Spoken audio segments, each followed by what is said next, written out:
In today's tutorial, we will turn this simple text into this stylized, twisted or twirled text effect. So I'm going to start off by adding the text first of all. Let's make this text bigger. Hold Alt and Shift. Now drag it out like this. Hold and push it to the left. Make a copy out of it. Hold Alt and drag it out. Make the text bigger. Press OK.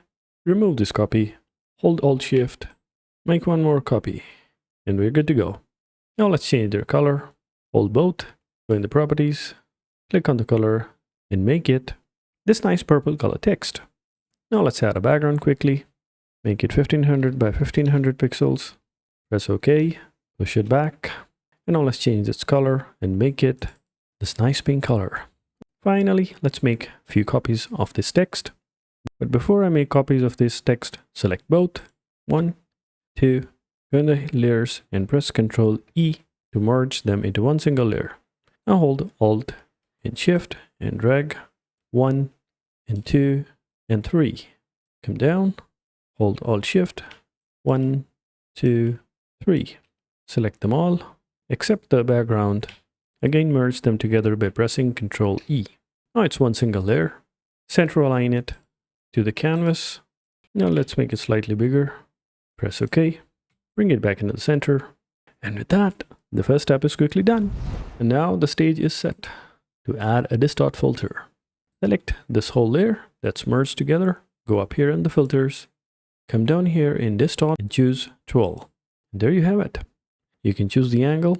Get smaller to see it for yourself how it goes. Increase the angle just the way you want it. Make it interesting. I think somewhere around here is fine. Let's make a perfect figure of 105.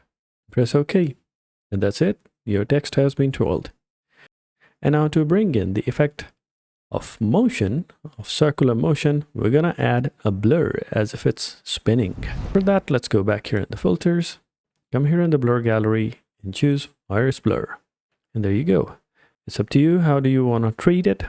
You can see you hold this point and you can bring it in and increase the area of blur, bring it more in.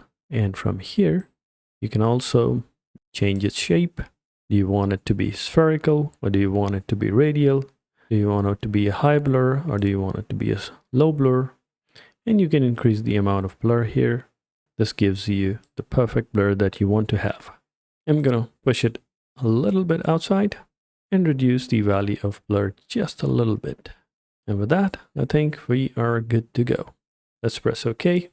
Let's make it whole screen. And you can see this is the final product that you have created. Simple 3-step process.